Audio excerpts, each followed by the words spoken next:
Now, I have filmed 2 storybooks, Scottish-themed storybooks, so it's definitely time for an information book.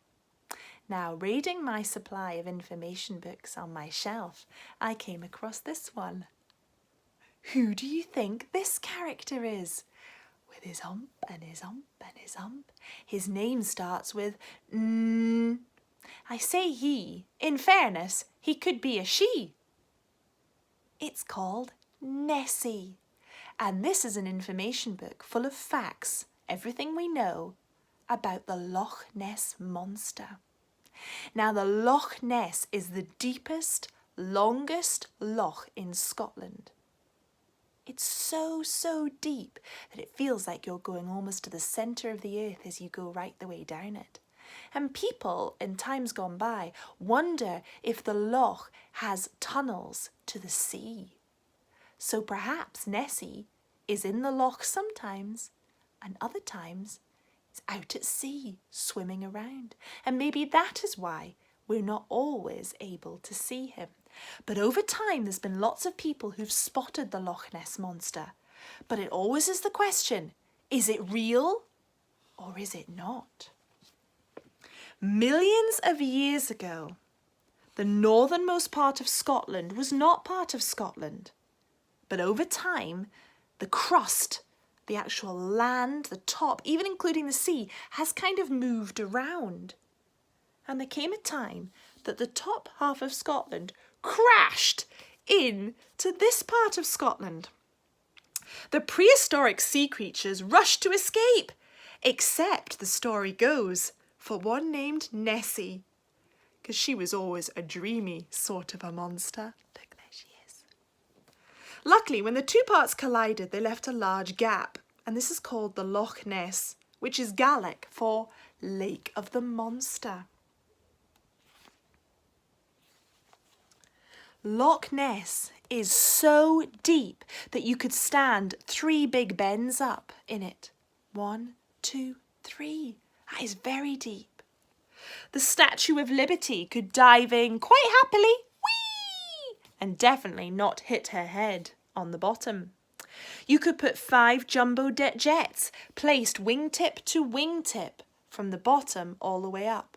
1, 2, 3, 4, 5.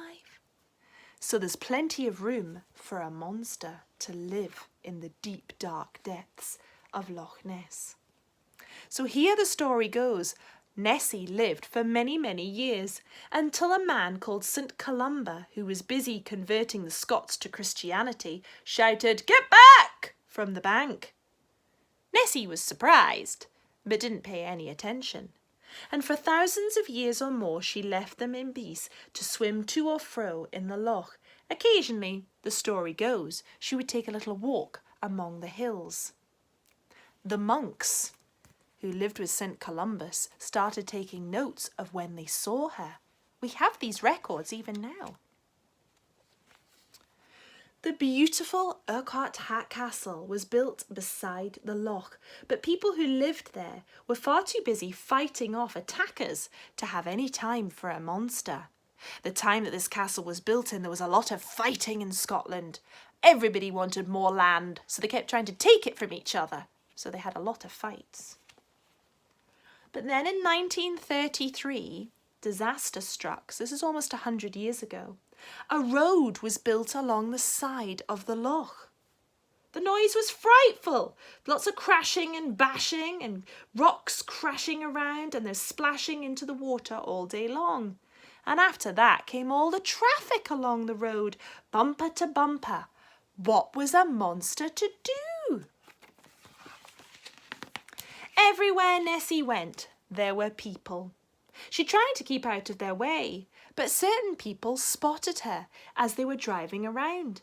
This is Mr. and Mrs. George Spicer from England. And suddenly, she was back in the newspapers. A famous circus ringmaster offered £100,000 to anyone who could catch the monster for him. So people poured into the Scottish Highlands. The new road beside the loch became even more crowded, and everyone claimed to have seen the monster. Some of them said it had a head like a sheep. Others described a shaggy mane. Most thought it had a long neck, but did it have a tail? Was it as big as a house, or only as small as a cow? A few brave souls came within a hairbreadth of catching it, or so they thought. One of the newspapers sent a big game hunter to track Nessie. Now, people like this tended to go across to Africa and try and hunt elephants and lions. So he's a bit out of his comfort zone, but he believed he had a plan. The hunter thought it would be much more fun. Instead of to track Nessie, he would trick everybody. So he made his own monster tracks with a stuffed hippo leg, which he used as an umbrella stand. And everybody was fooled. Soon photos of the monster footprints were in all the papers.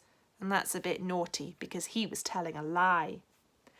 One day, a surgeon, so this is a doctor, was driving by the loch and was startled to see Nessie. So he took a photograph. It did not come out very clearly. Perhaps his hands were shaking at the time, but it's still the best photo of Nessie that anyone has taken yet. However, some people wonder whether this photo was actually a lie too, and people were just pretending and making it look like there was Nessie in the water, but there wasn't.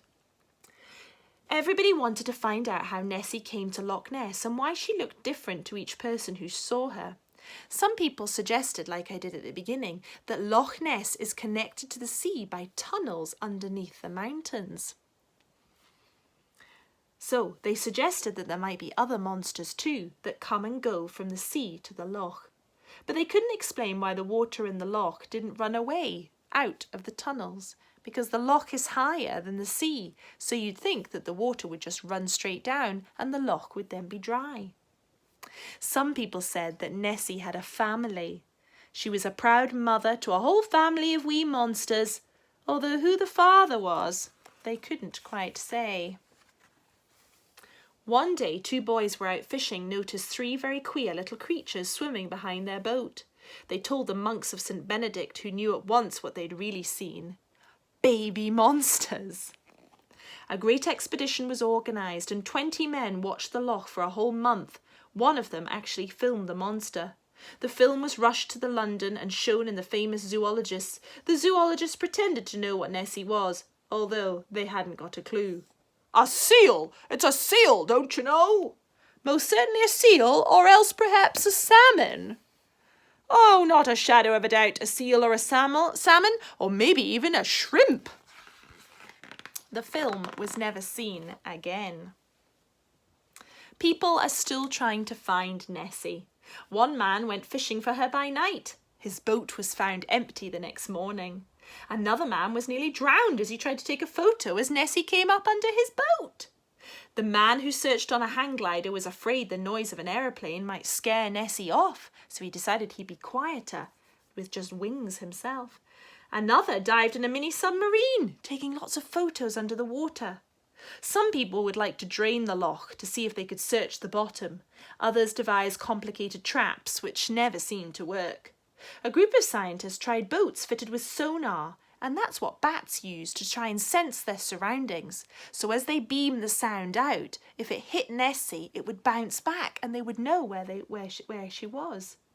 There's also one man who searched up and down the loch for 30 years or more.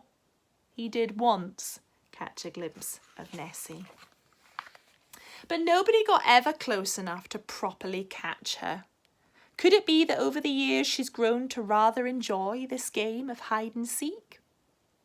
I think probably. We know how much fun it is to play hide and seek in the wood. Don't you think maybe Nessie is playing hide and seek too? It's an idea I prefer. Bye.